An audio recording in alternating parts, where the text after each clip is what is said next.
सगुण भक्ति धारा की दूसरी शाखा कृष्ण भक्ति शाखा। बच्चों, इसके पूर्व हमने कृष्ण भक्ति शाखा और कृष्ण भक्ति साहित्य की काव्य की लगभग 6 प्रवृत्तियों का विशेषताओं का अध्ययन किया है। और अब हमें कृष्ण भक्ति साहित्य की बाकी जो प्रवृत्तियां है, विशेषताएं है, उसका अध्ययन गहराई में जाकर करना होगा। कृष्ण भक्ति साहित्य की अनेक काव्य की कुल मिलाकर 14 प्रवृत्तियां यानी विशेषताएं विद्वानों ने मानी हैं। बच्चों, उनमें से 6 विशेषताओं का अध्ययन हमने इसके पहले किया था और अभी बची हुई बाकी जो प्रवृत्तियां है, विशेषताएं है, उसका अध्ययन हमें करना है।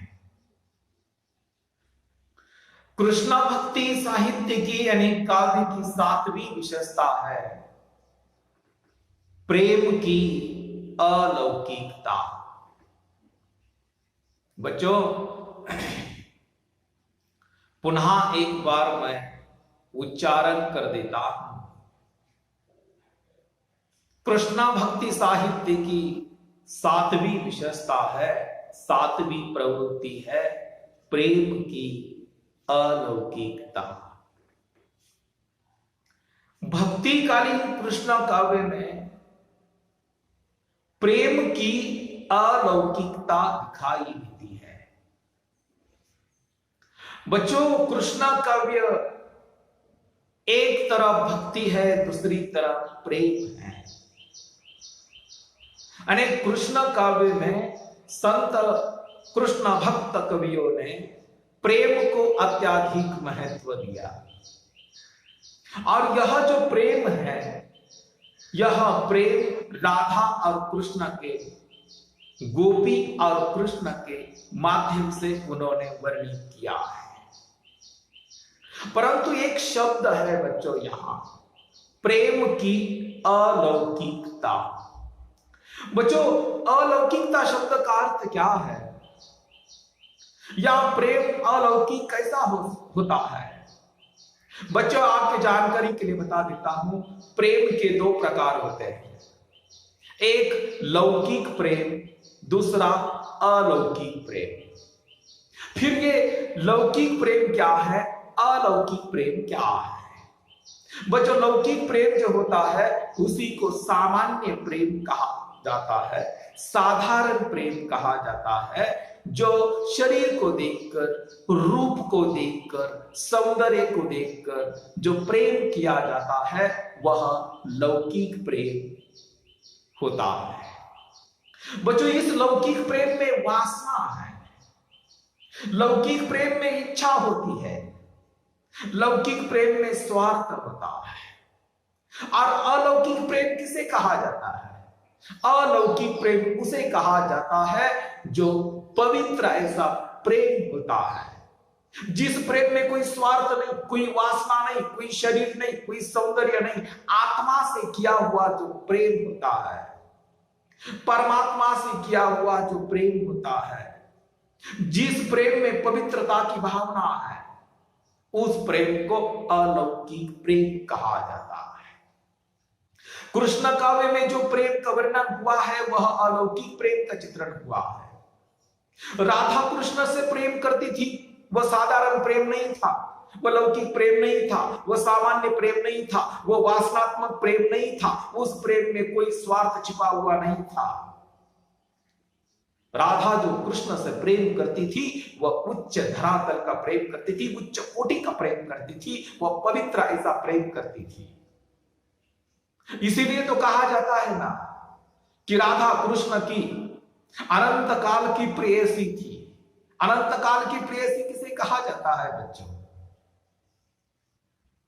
कृष्ण की पत्नी नहीं थी राधा, पत्नी अलग है, प्रेयसी अलग है। यह राधा और कृष्ण का प्रेम जो है उसमें अलौकिकता दिखाई देती है। बच्चों, ब्रज की सारी गोपियां श्री कृष्ण से प्रेम करती थी। गोपियां और कृष्ण के प्रेम में अलौकिकता है, उसमें पवित्रता है। उस पवित्रता को चित्रित करने का काम सूरदास जैसे संत कवियों ने अपने काव्य में किया है। गोपियां श्री कृष्ण के प्रेम में दीवानी थी, दीवानी। बच्चों, श्री कृष्ण से कौन प्रेम नहीं करता था ब्रज में? कौन नहीं करता था? नंद बाबा उससे प्रेम करते थे, यशोदा मां उससे प्रेम करती थी, भाई बलराम उससे प्रेम करता था, गोप करते थे, गोपियां करती थी, राधा करती थी, उद्धव करते थे। सारे ब्रजवासिया या ब्रजवासी श्री कृष्ण से प्रेम करते थे। यहां तक तो कुछ नहीं है, ये तो इंसान हो गए, परंतु गैया भी श्री कृष्ण से प्रेम करती थी, चिड़िया भी श्री कृष्ण से प्रेम करती थी।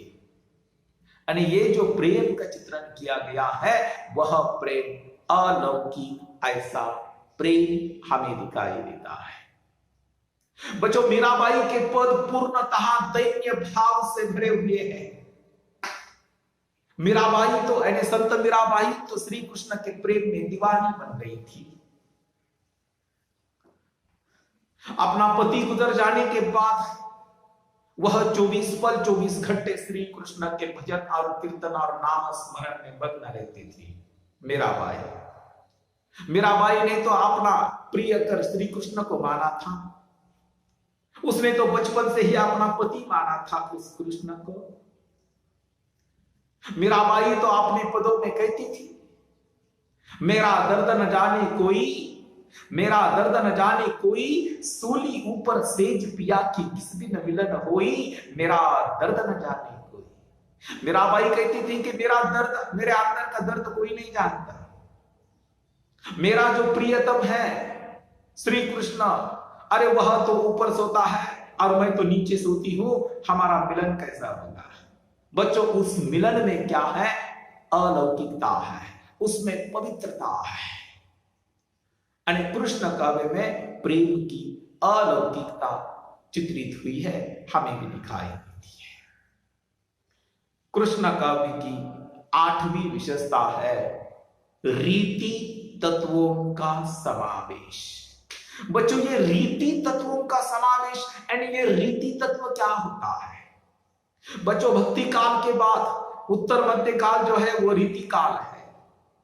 रीति का अर्थ होता है काव्य लिखने की पद्धति या काव्य शास्त्रीय ग्रंथों का निर्माण जिस कालावधि में हुआ उसी को रीति काल कहा गया है। काव्य के जितने भी अंग है उनका वर्णन जिस ग्रंथ में होता है वह रीति के ग्रंथ होते हैं, काव्य शास्त्रीय ग्रंथ होते हैं। कृष्ण काव्य में रीति तत्वों का समावेश। भक्ति कालीन कृष्ण काव्य में श्रृंगारिक चित्रणों के साथ साथ रीति तत्व भी विद्यमान है। बच्चों, संत कवि सूरदास, कवि नंददास की जो रचना है उसका सत्य प्रमाण हमारे सामने है। कवि सूरदास की साहित्य लहरी नाम की जो रचना है उस रचना में नाई का भेद, हाव भाव, अलंकारों का वर्णन भी हमें दिखाई देता है।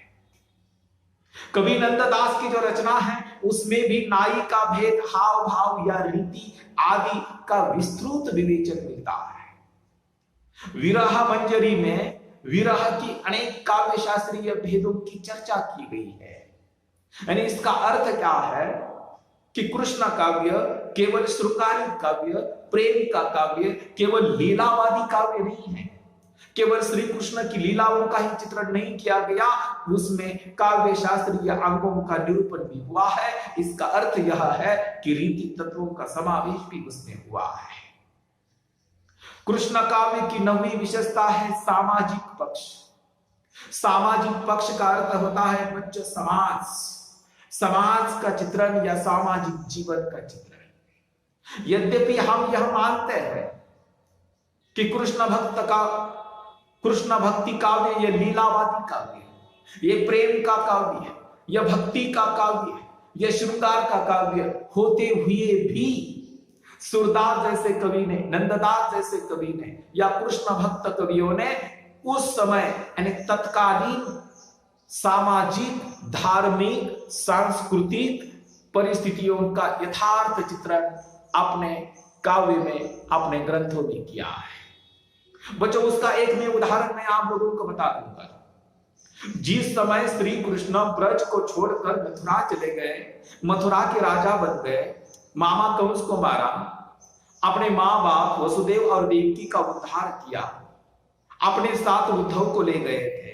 और एक दिन उद्धव श्री कृष्ण का विरह, श्री कृष्ण का प्रेम संदेश लेकर गोपियों के लिए, राधा के लिए, यशोदा मां के लिए संदेश लेकर आया। और उसी समय उद्धव और गोपियों के बीच में जो संवाद चल रहा था, उद्धव निर्गुणवादी विचार जो है गोपियों के सामने प्रकट कर रहा था, परंतु उसका निर्गुणवादी विचारों का विरोध करने का काम गोपियों ने किया और गोपियों ने परमेश्वर के सगुण रूप को प्रस्तुत किया है।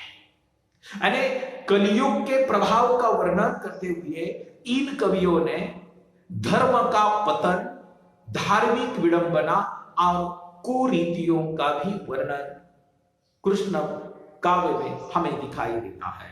इसका मतलब यह है कि उसमें सामाजिक पक्ष का चित्रण हुआ है।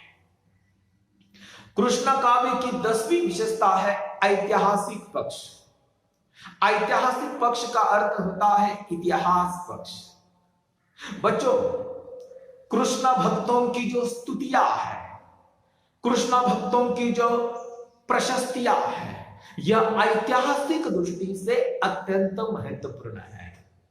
यानी कवि सूरदास को छोड़ दो, कवि सूरदास के अतिरिक्त अष्टछाप के अन्य कवियों ने वल्लभाचार्य का परिचय अपने काव्य में दिया है। राधा वल्लभ भक्तों ने हित हरिवंश को अवतार मानकर उनका यशोगान किया है। यानी अष्टछाप के कवियों ने तत्कालीन सुंदर सांस्कृतिक झलक हमें दिखाई देती है। यानी कृष्ण भक्ति को प्रारंभ करने वाले या कृष्ण संप्रदाय को प्रारंभ करने वाले जो कुछ निम्बार्काचार्य होंगे, वल्लभाचार्य होंगे, विठ्ठलाचार्य होंगे, यह एक ऐतिहासिक पुरुष के रूप में है। उनका गुणगान भक्तों ने किया है। इसलिए कृष्ण भक्त काव्य में हमें ऐतिहासिक पक्ष दिखाई देता है। कृष्ण काव्य की 11वीं विशेषता पाई जाती है काव्य रूप। बच्चों कृष्ण काव्य मुख्य रूप से गेय मुक्तक रूप में लिखा गया है, क्योंकि कृष्ण के भजन कृष्ण पर आधारित सूरदास के पदों का गायन किया जाता है, मीराबाई के पदों का गायन किया जाता है, वो गाए जाते हैं, वे गाने योग्य हैं। इसीलिए उसमें गेय मुक्तक शैली का प्रयोग किया गया है। यानी इन कवियों ने कृष्ण के जीवन के जिस अंश को अपने काव्य के लिए चुना वह सर्वथा मुक्तक के लिए उपयुक्त ऐसा था। उन्होंने श्री कृष्ण की बाल लीलाओं का वर्णन किया, श्री कृष्ण के नामकरण का वर्णन किया, श्री कृष्ण भोजन करते हैं, वर्षगांठ, श्री कृष्ण का खेलना, पालने में सोना इत्यादि या अनेक प्रकार की जो लीला है उन लीलाओं का गान उन्होंने किया है और वह गाने योग्य पद्य या दोहे हमें मिलते हैं। इसलिए कृष्ण काव्य में जो कुछ काव्य है वह गेय मुक्तक शैली में लिखे गए हैं। कृष्ण काव्य की 12वीं विशेषता मानी जाती है शैली। शैली का अर्थ होता है पद्धति, काव्य लिखने की पद। कृष्णा भक्ति काव्य में मुख्य रूप से गीति शैली का प्रयोग किया गया है और गीति शैली के सभी तत्व जो है वह भावात्मकता है, वैयक्तिकता है, संक्षिप्तता है, कोमलता है, सब सारी गीति शैली की सारी या गीति शैली के सभी तत्व जो है जो मैंने अभी आप लोगों को बता दी वह सारे तत्व उसमें विद्यमान होने के कारण वह गीति शैली का प्रयोग अधिक किया गया है। कृष्णा काव्य की 13वीं विशेषता मानी जाती है छंद। बच्चों यह बात स्पष्ट है कि कृष्णा काव्य भावात्मक काव्य होने के कारण इसमें गीति पदों का प्रयोग अधिक हुआ है, परंतु दोहा, चौपाई, रोना, कवित्त, सवैया, कुंडलिया, छप्पय, गीतिका, हरिगीतिका आदि छंदों का प्रयोग बड़ी कुशलता के साथ कृष्ण काव्य में हमें दिखाई देता है। और कृष्ण काव्य की आखिरी 14वीं विशेषता है भाषा।